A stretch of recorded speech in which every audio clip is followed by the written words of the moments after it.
Welcome to Module 1, Essential Self-Defense. First thing you have to understand about really fighting for your life is Murphy's Law rules. That is, everything that can go wrong will go wrong.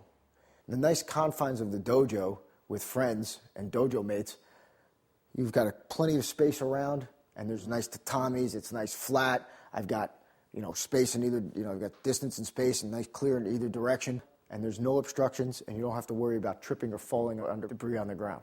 In the real world, it just doesn't happen that way. You're walking out in a parking lot, you're walking out your front door, you can't go 10 feet in any direction without a change in elevation. There's bottles, there's cans, there's potholes, there's curbs, there's cars, there's trash bags, trash bins, and dumpsters. There's low light conditions, you're distracted, you're tired. Chances are you're going to be assaulted at your worst possible time, his best possible time. He's picking the target of opportunity, you're merely walking into the wrong place at the wrong time. And anything you do has to take all these things into account. You have to react, and you have to have a skill set that prepares you to be able to protect yourself where, you may be injured, you may be older. Always assume your assailant has an edge, because he does. Okay, you have to assume he's armed, he has intent, and he has friends. Chances are he's setting you up, and he's got other accomplices behind him ready to take you off the mark. The other thing you have to keep in mind is that specific defenses don't work. In a typical dojo scenario where my assailant would throw a punch and I would block and deliver a counterattack, that's all well and good. But in the realities of the real world, action is faster than reaction. And what is the single assault is actually a barrage of assaults. When you attack ruthlessly and viciously.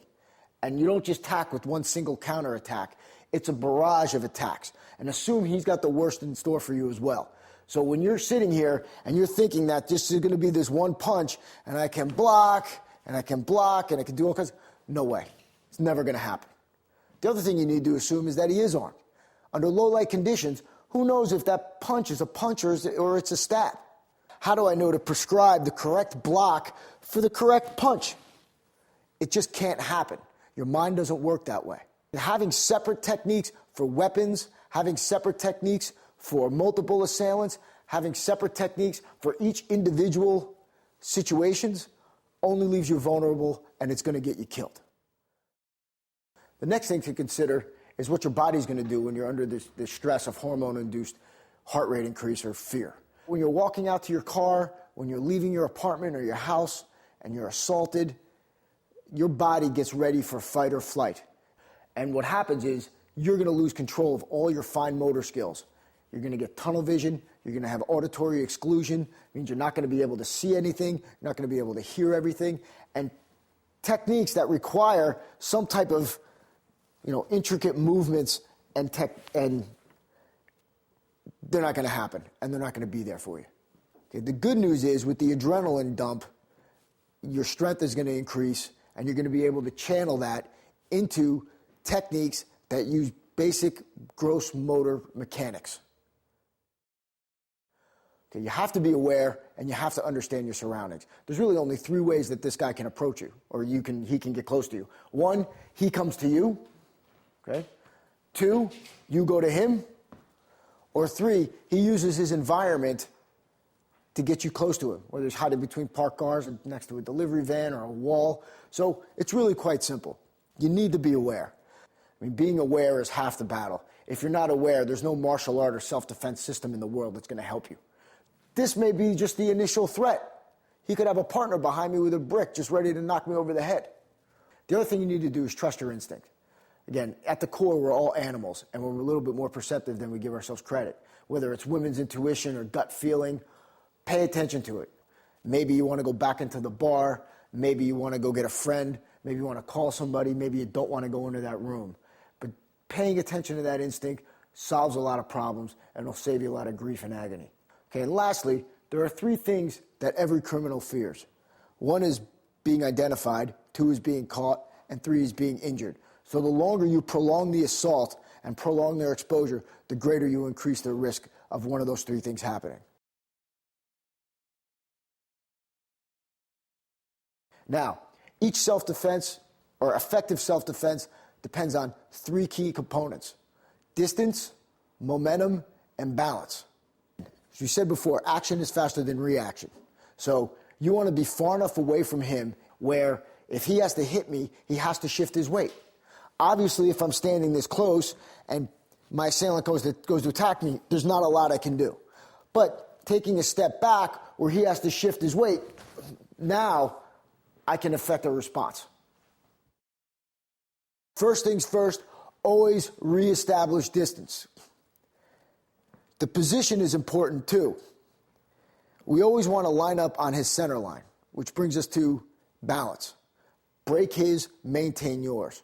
The first thing to understand is that when we talk about attacking the body and the target areas of the body, we generally stay towards the extremities, the head and the legs and the feet. Okay, stay away from the torso in general, just because this is where the mass lies and this is harder to move. Especially we live in the Northeast, so people wear sweatshirts and coats. So in the wintertime, it gets difficult, and some of the strikes that you would practice in a lot of systems toward the body are just going to get absorbed by their clothing and their body mass. The target areas you're going to focus on come right in this T-line. So across the eyes, straight down the center of the body, and then we'll talk about some of the other extremes on the feet and the shins and the insteps. So again, obviously you have the eyes, you have the temple, you've got the base of the neck, you've got the ear, jaw hinge, eye orbits, base of nose, bridge of nose. You've got the whole throat area. You've got the point of the chin, and larynx, episternal notch.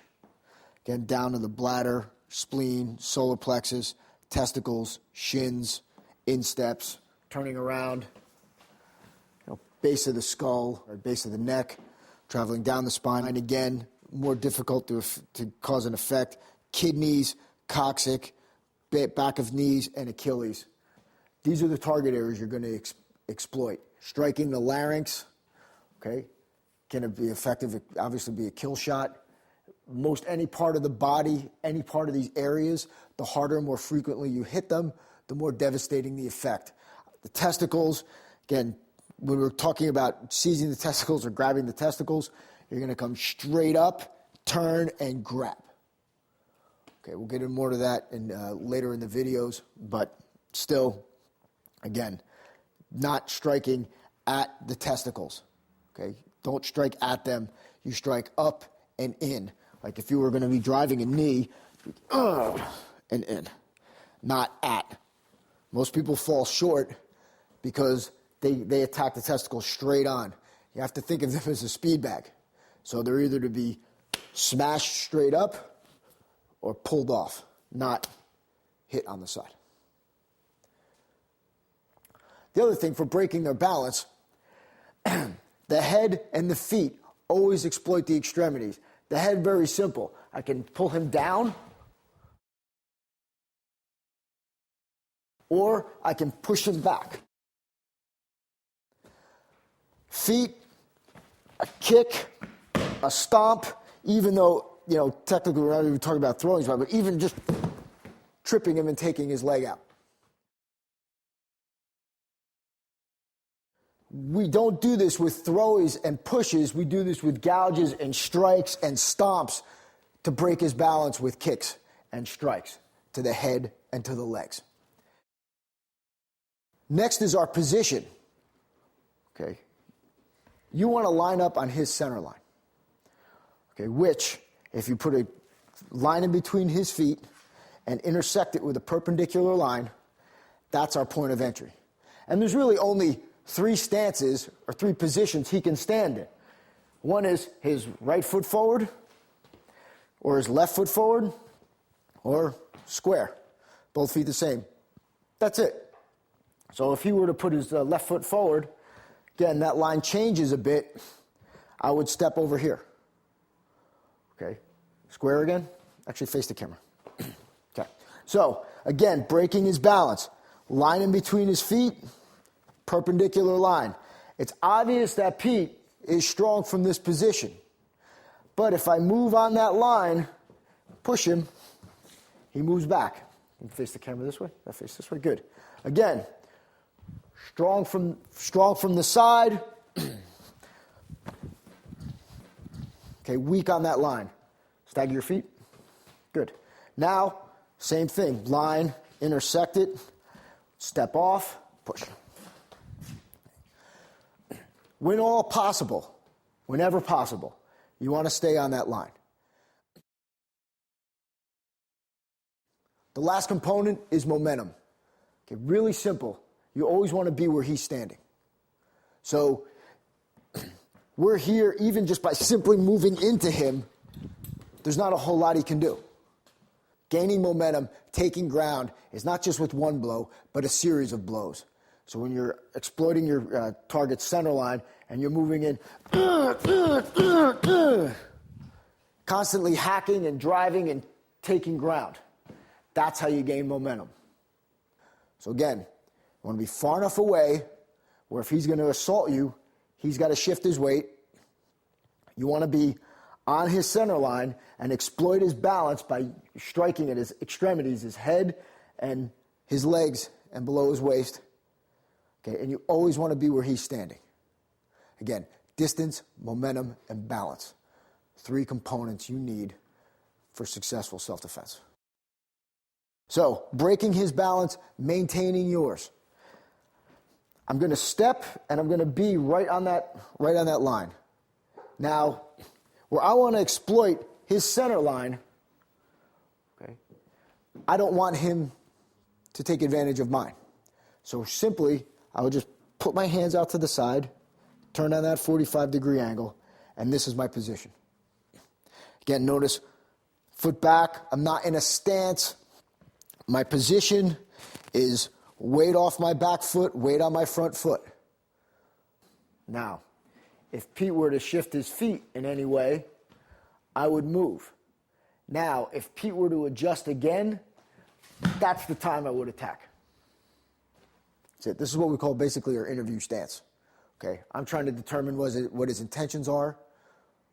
Okay, but I still want to keep him at a certain distance, at a safe distance. So when I'm confronted, back up, Pete. Okay, he approaches me. Whoa, whoa, whoa, can I help you? Now, notice Pete's feet. I step off. I correct my point of entry. Get on that acute angle off center line, and now my hands are here. Okay, not here. First off, you always want to keep your hands one step higher than his hands. And which means if his hands are down by my side, my hands are crossed, my lead hand is in front. Okay, if his hands are crossed, my hands are folded, not wrapped, folded, lead hand in front.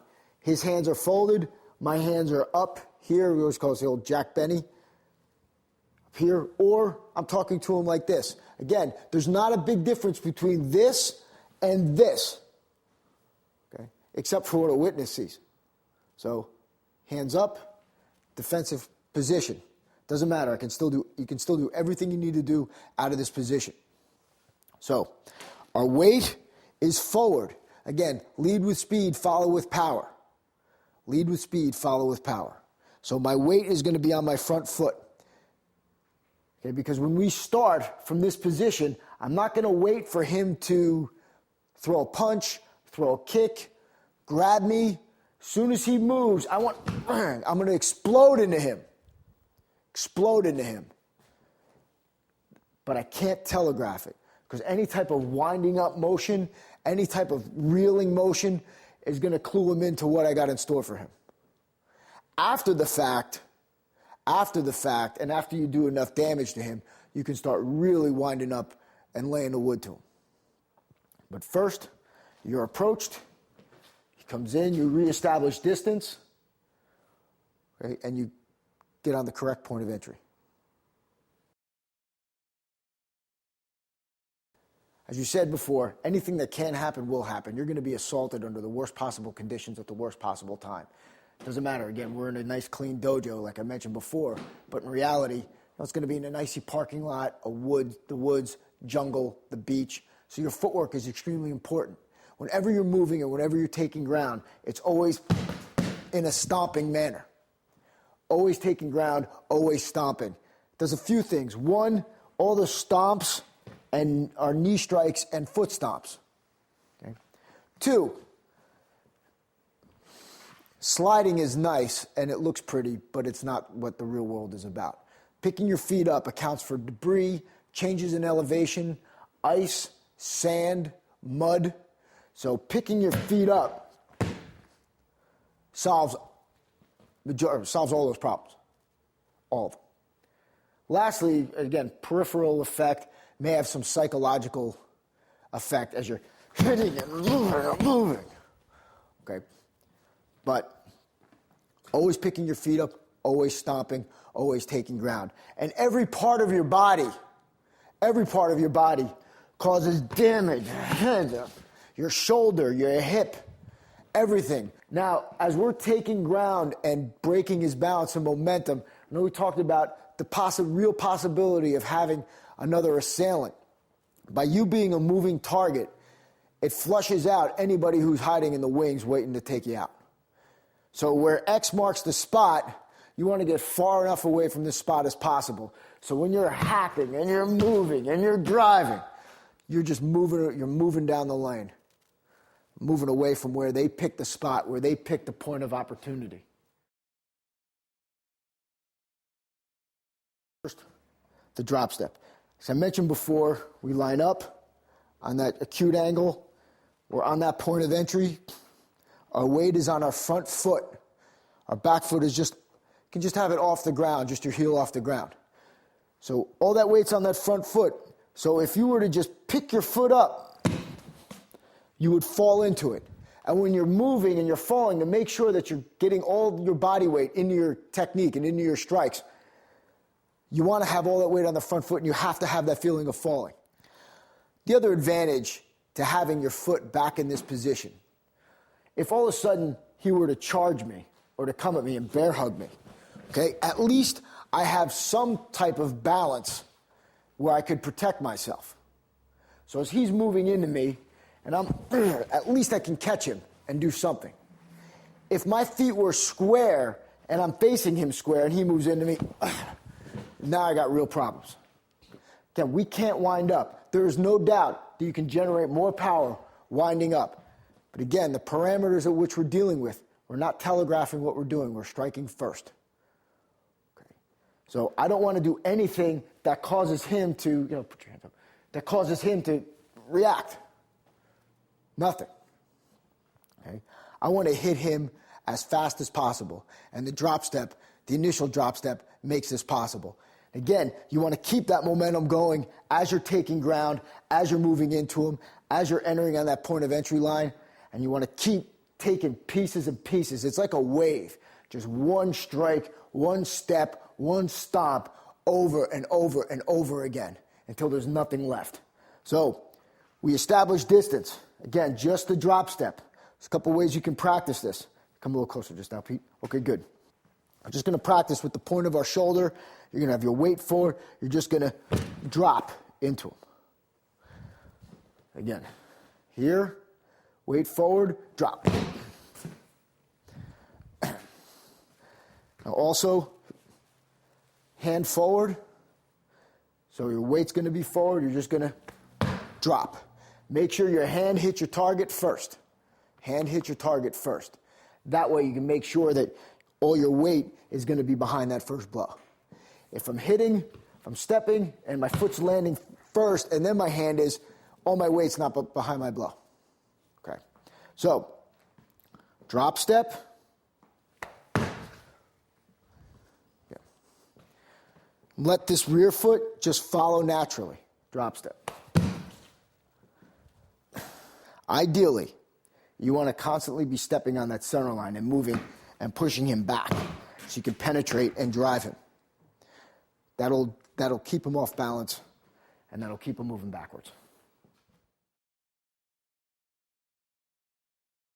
Okay, the edge of hand is probably the most underrated and most underused strike in all martial arts. And it's the most maligned, and it's a personal favorite, and it's awesome.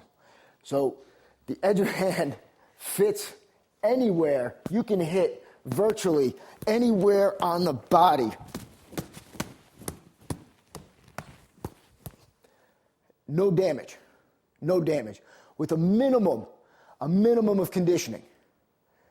So the edge of the hand can fit in any nook and cranny. It's like Thomas's English muffins. Turns around, spine, even if you're hitting the kidneys, anywhere. Edge of hand is perfect. And the short horizontal axe hand or short horizontal edge of hand is where we're going to start. We're going to combine this with a drop step. So weight forward, hands. Again, you'll be practicing several hand positions from here to here to here to here, and then even to here and here when we get into it in the practice drills, just to develop some hand speed. But for now, you can just leave your hands by your side. Establish distance. Okay? When I drop in with that short edge of hand, it is elbow up and right into the target. Chin down. Chin down. Again, we're no blocking. It's not a blocking system. They technically don't exist. It's a cover system.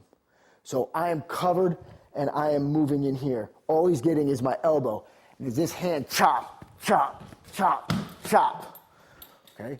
Continue to dig. It's like using a hatchet. And it just chops, chops, chops, chops till you break them down. And you continue to hack and take bits off of them. After I've done enough damage, then you can start to wind up and go into bigger techniques, like the long edge of hand. Okay, so short edge of hand drop step. Right from your interview position or that basic position, on that line, weight forward, hands by your side. Again, always keep your chin down, and this is a universal fighting rule. Keep your chin down, drop. Okay, stomping, taking ground, hacking him to bits. His hands happen to go up, great, it doesn't matter. Okay, it's only a matter of time till you dismantle him. Keep the elbow up, keep the elbow up, keep the chin down. Stomp, stomp, take ground, and hack. Now, after you start to damage him a bit, okay, now you can move into the next technique, which is the long edge of hand. Where the short axe hand was like a hatchet, the long axe hand is like a saber. Now we go from the short chops, the hatchet-like short edge of hand, to the long saber-like edge of hand. So now I can hack, and now I can move my body and twist my body a bit and hack off and clean off. So here, drop step, short edge of hand, long edge of hand. So we would dig with the chops, and then we would just finish with the long edge of hand. And this is swinging for the fences, home run type stuff. Typical combination, 3 short edge of hands, 1 long edge of hand. So we would move in.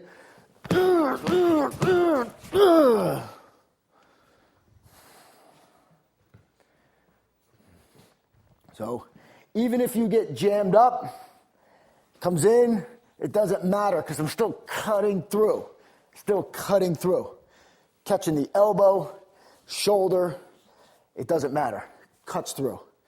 Again, imagine punching with fists and you're hitting his elbow, you're hitting his head. Unless you're conditioning your fists, you're going to have problems. You're going to have problems. Edge of hand doesn't matter. Heel of hand doesn't matter. Okay? You're just hacking, hacking, and hacking, and taking the bits and pieces. Taking ground, keeping momentum. It doesn't matter what he does. Best thing that I always love, if I handed you a chainsaw, and I said rip through that guy, would you say, oh, what angle, what the... No, doesn't matter. Just take it and go through him. This is the same attitude you need to survive and to win. You just got to all adrenaline, focus, and just rip, tear, take ground, and rip them apart, take them apart piece by piece.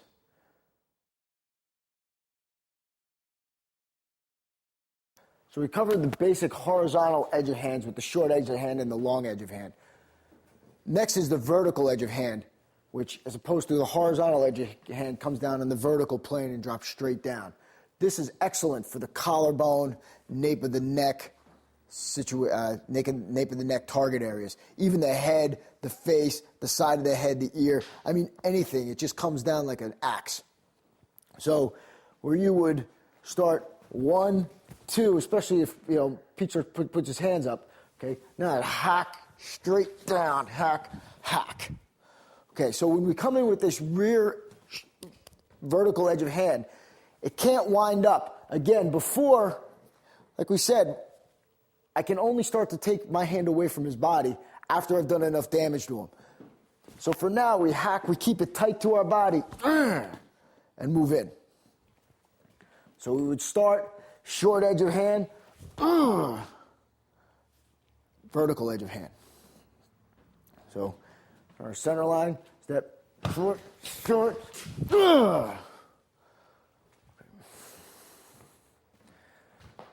keeping it tight to your body. Don't wind up. Don't let it get past your silhouette. Drop step. Moving in.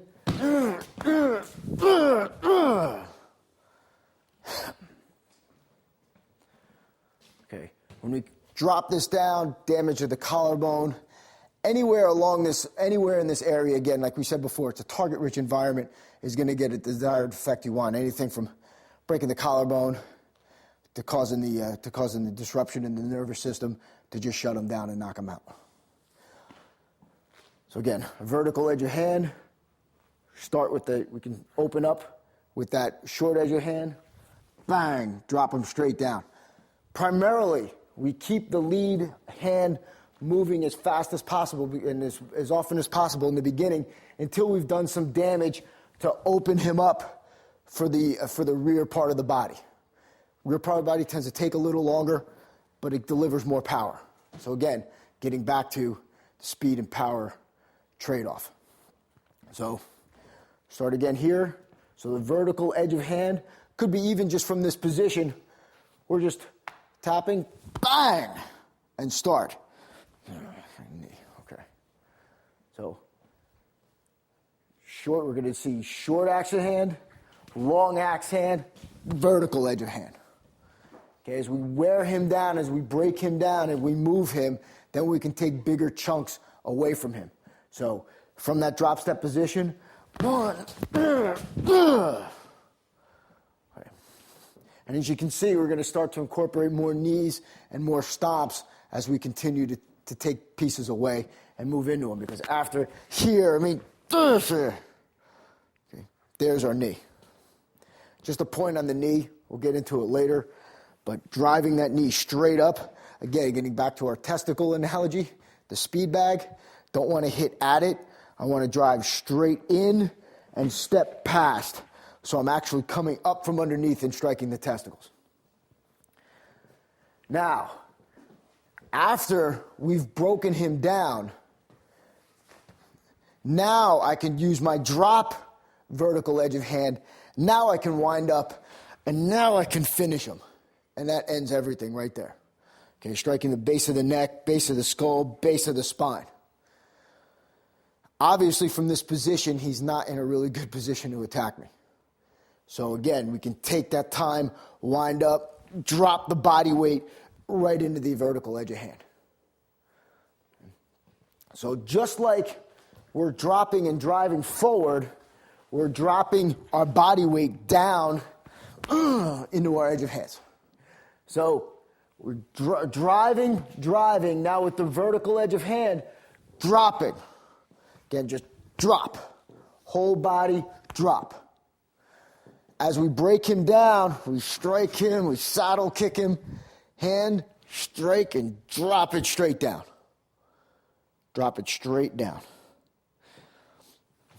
Again, only until he's sufficiently broken down can you do the much larger techniques.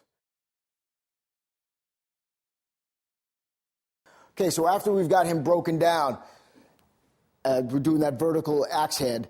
Now we're just going to take our knee, simply just drive it up into his face. Now when you're pinning a guy or you're pinning a position, it multiplies the force exponentially. So holding him down and just punting and driving that knee into his face. And before, same knee, same thing that we did with the testicles. We're driving this straight up and in and down with the vertical edge of hand. We're holding him, pinning him, driving him straight up and through. And that ends it. That ends it. So, short action, long action, vertical, just reaching over, bulldogging him, long vertical action, knee, right up into the face.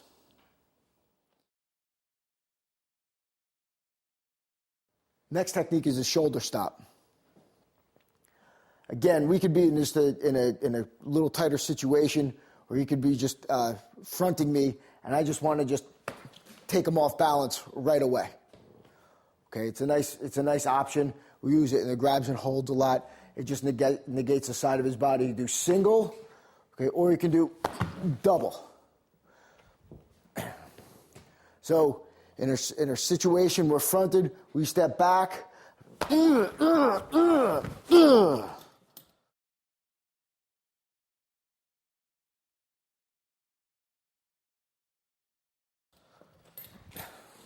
Okay. Especially if you feel that somebody is going to be raising their hands or grabbing you right away. I mean, yes, of course, striking in and just attacking him right off the bat solves a lot of problems. The shoulder stop is just another option. Punch, good. Now, short action, long action. Okay. So, single shoulder stop, either side, across.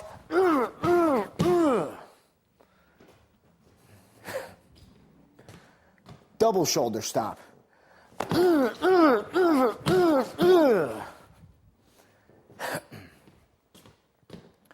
Excellent follow-up to the shoulder stop is the chin jab.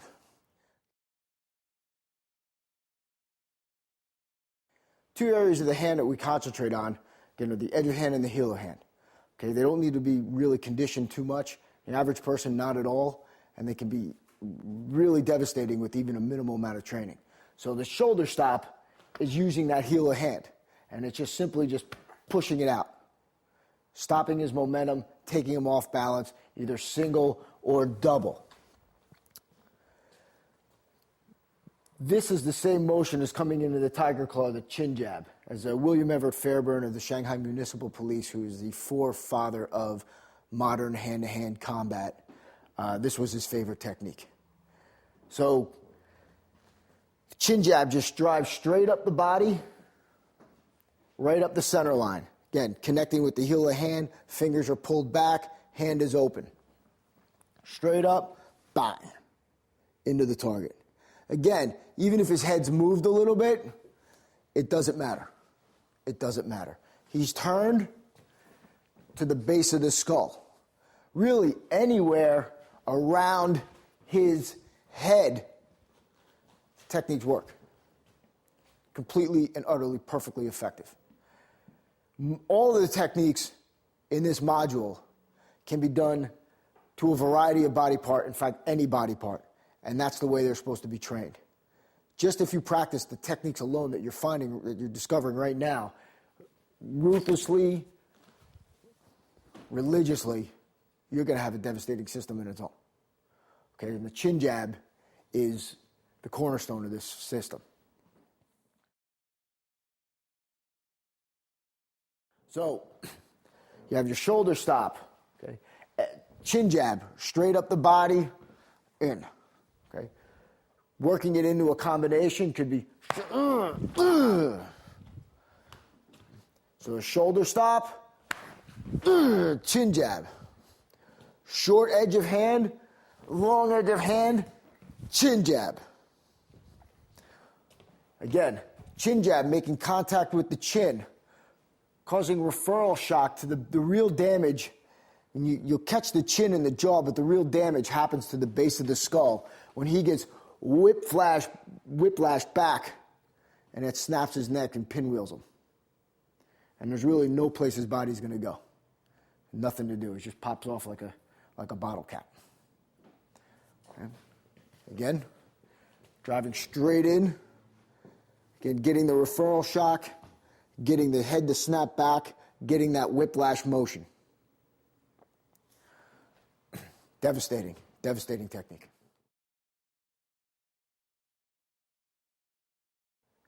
Again, with the fingers naturally spread open, you can dig your fingers right into the eyes. So, naturally, you're driving that chin jab up and digging your fingers down. And of course, there's our knee into the testicles. So, short axe hand, chin jab, eye gouge.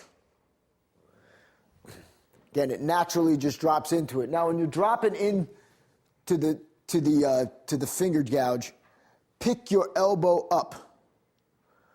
Pick your elbow up. This is going to align everything, and it's going to help you to finish the next techniques. Plus, it keeps him in a great position to just drive that knee straight in. So you've got the chin jab, which you can snap, or a chin jab, which you can snap and gouge into the eyes.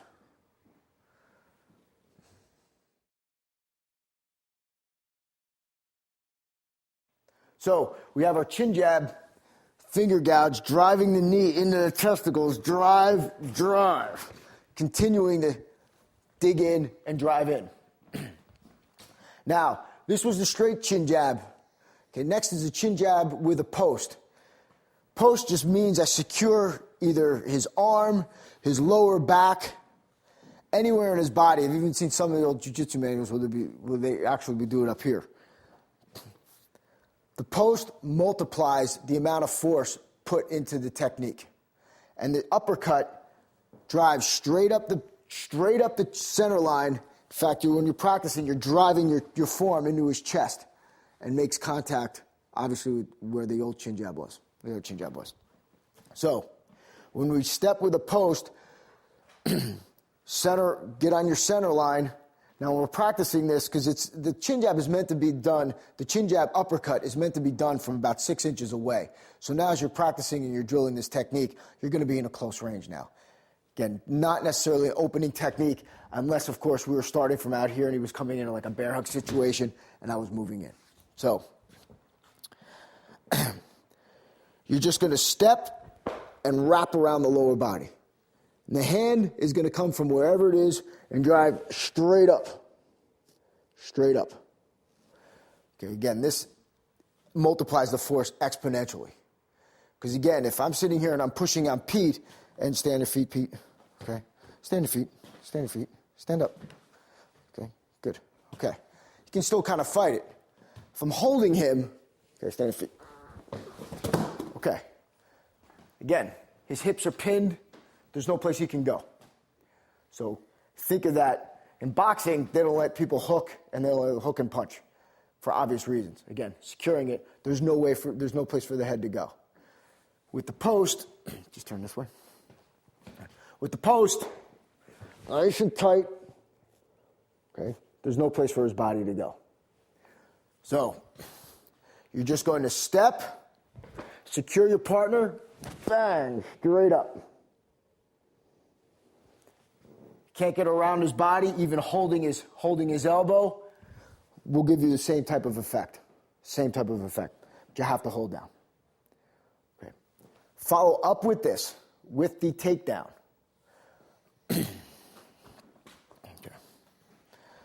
So we step, post, chin jab. Now we're driving our fingers in, lifting our elbows up, and slamming his head right on the mat. Again, we make contact with this. There's nothing that's really going to be holding him up.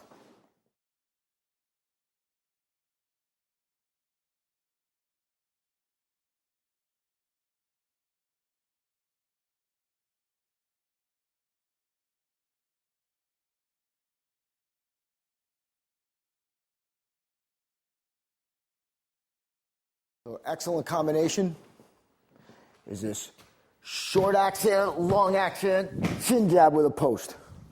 In fact, this is probably one of the first combinations I ever learned. Step, long axe hand, long axe hand.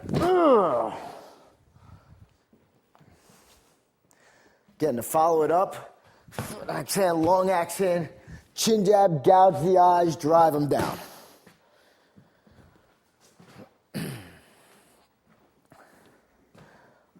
Obviously, we've got short axe hand, long axe hand, chin jab, knee. And here's the thing. I mean, you're your best instructor. I mean, you're going to practice the techniques. We're going to give you techniques. You're going to give you combinations to learn. Great. But you're going to practice them, and once you get comfortable with them, you're going to do what feels right for you. You don't need me to tell you, put your foot here, put your there. I mean, you get the general idea. You understand it. But when it comes down to it, it's going to be what you feel and how you feel instinctive, and what your instincts are going to tell you and how they're going to feel natural to you. Practice these techniques. Do them until they become instinctive and convulsive. I mean, even with the techniques that we went over today, the chin jab, the short axe hand, the chin jab with a post, the long axe hand, the vertical axe hand, the knee, the stomps, the drive, the shoulder stop, the drop step, your distance and positioning, your awareness, all these things, you can put together a pretty outstanding self-defense system for yourself. And again, always practice, always be smart, and take the fight to him. Till next time, train honestly.